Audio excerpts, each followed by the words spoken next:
சபையும் சரி, ஒரு ஆத்மாவும் சரி, ஒரு குடும்பமும் சரி, அடுத்த கட்டத்திற்கு போக வேண்டிய இடம் எது தெரியுமா? எழுப்புதல்.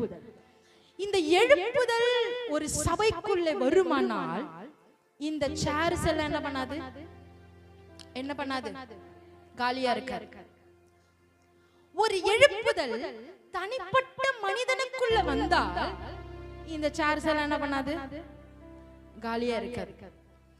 ஒரு எழுப்புதல் குடும்பத்திற்குள்ள வந்தா நீ தூங்கு, நான் போயிட்டு வரேன்னு என்ன பண்ண மாட்டோம்?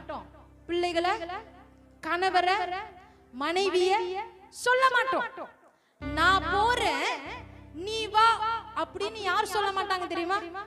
எழுப்புதல் அடைந்தவங்க சொல்ல மாட்டாங்க. நீ எழுந்துரு, அப்பதான் நான் இந்த இடத்துல இருந்து என்ன பண்ணுவேன்? கிளம்பு.